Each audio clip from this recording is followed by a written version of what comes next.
Isekai. Blink once, and you might wake up sword fighting a dragon. Show titles have gotten so long you need a snack halfway through saying them, yet tucked behind those wordy labels are brand new series that quietly slip past most fans. Picture a doctor sneaking antibiotics into a kingdom that still believes in leeches, or a Red Ranger suplexing monsters because nobody told him hero poses look strange in a tavern. Buckle up. These 10 quiet hits can rescue your next binge session and remind you how creative Portal stories can be. Number 10, Dr. Elise, the Royal Lady with the Lamp. Elise has already lived 3 lives: cruel queen, top-tier surgeon, now teenage noble with both memories in her pocket. Instead of plotting balls and banquets, she opens pop-up clinics, sterilizes tools over kitchen fires, and argues germ theory with priests who think illness is a curse. Friendly knights whisper that her bandages work like miracles. Jealous courtiers mutter that miracles smell a lot like witchcraft. Every cured soldier wins her new allies, but every rumor of forbidden science wins her new enemies. Will her scalpel change the kingdom before court politics tries to carve her future away? Number 9, the wrong way to use healing magic. Ken Usato is summoned with 2 classmates, but only he draws the healer role. Then meets Rose, a commander who believes the best first aid lesson is a full-force tackle. Training is part boot camp, part demolition derby. Patch up shattered bones while dodging ogre clubs, run rescue drills where the injured bite back, learn that a sturdy fist sometimes saves more lives than a soft chant. Each bruise teaches him grit, each patient teaches him empathy, and each impossible mission pushes him closer to a secret finish line only Rose can see. What brutal graduation exam will test whether his resolve, not his magic, is the real lifesaver? Number 8. As a reincarnated aristocrat, I'll use my appraisal skill to rise in the world.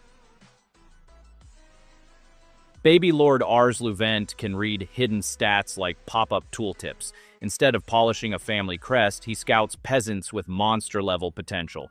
A shy baker whose tactics score snaps battle lines, a farmhand whose archery rank could shame royal guards.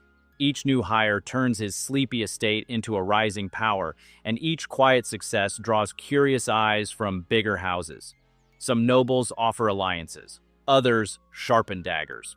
Ours knows numbers, but people are harder to measure, especially when talent comes with secrets. Whose undiscovered skill will tip the scales the moment the empire starts asking how one small barony got so strong? Number 7, no longer allowed in another world.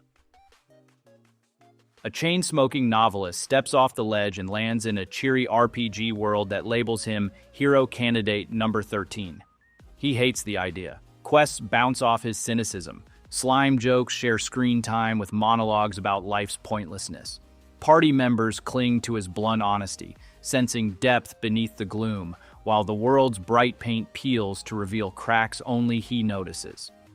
Every sarcastic quip chips away at Destiny's script, and every polite NPC reply forces him to care a tiny bit more than he wants.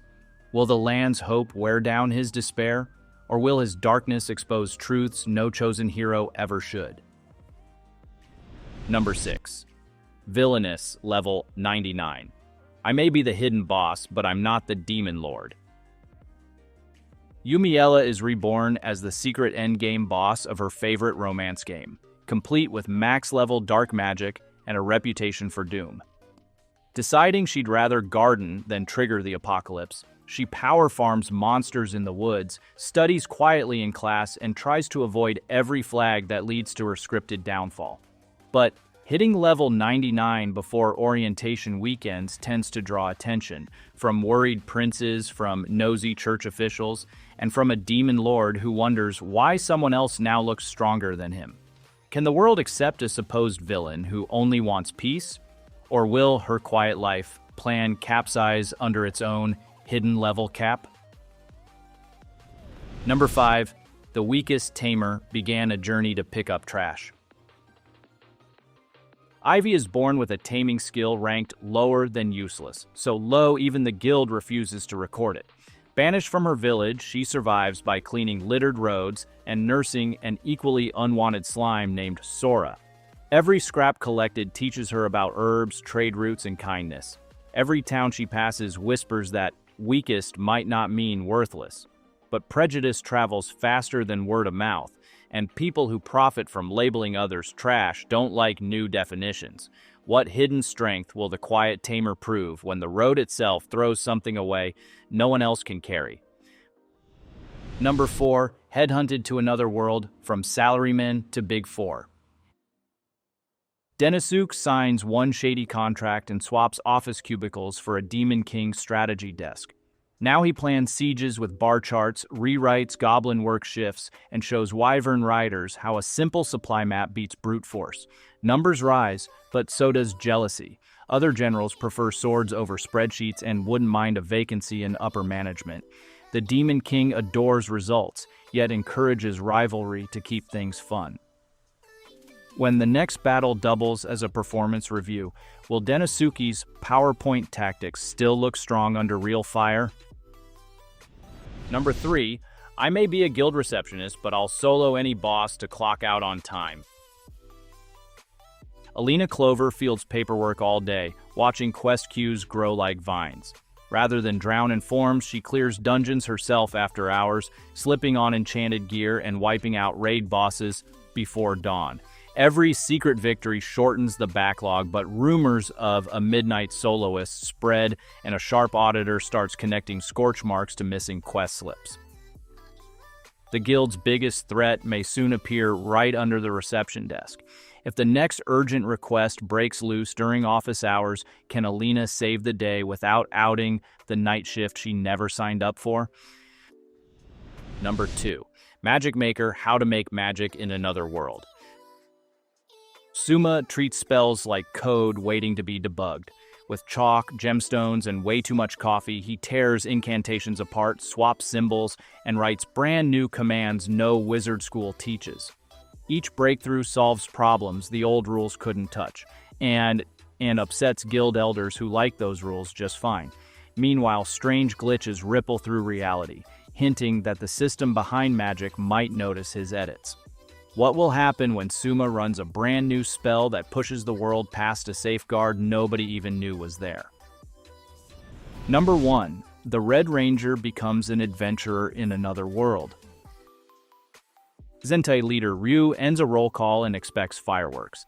Instead, he drops into a muddy village square, still wearing bright red armor and heroic grin.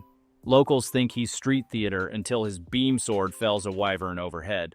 Where adventurers rely on grit, Ryu wields pure showmanship, victory poses, crowd-pumping speeches, and attacks that turn battlefields into pop concerts. Commoners cheer, nobles worry, and unknown enemies study his off-world tech with greedy eyes. When hero spotlight clashes with back-alley intrigue, whose script will steal the final scene? The loud new adventurer or the whispered plots closing in from the wings? Honorable mentions: The Daily Life of a Middle-Aged Online Shopper in Another World. Kenichi Hamada, a 38-year-old manga artist, lands in a fantasy countryside, yet somehow keeps his Earth internet connection. With a tap, he bulk orders modern comforts, then resells them to fund a peaceful farm life. Barter deals, foodie detours, and gentle village politics turn this cheap premise into a laid-back, slow-life story that doubles as a shopping haul every episode. Welcome to Japan, Ms. Elf. Kazuhiro's only hobby is sleeping because his dreams send him adventuring beside Marie the Elf, until one fatal quest drops them both in real-world Tokyo. Now the pair commute between convenience stores and dragon dens, juggling slice-of-life sightseeing with classic RPG errands. It's equal parts warm, reverse isekai comedy and comfy fantasy travelogue. That wraps up 10 hidden portals and 2 bonus trips, each proving the isekai well is far from dry. Which title just rocketed to the top of your queue, and what under-the-radar series should we spotlight next? Drop your picks below, hit that like if you found a new binge, and subscribe so you never miss the next deep dive. Your watch list, and ours, is only as good as the gems we share. So let's uncover the next world together.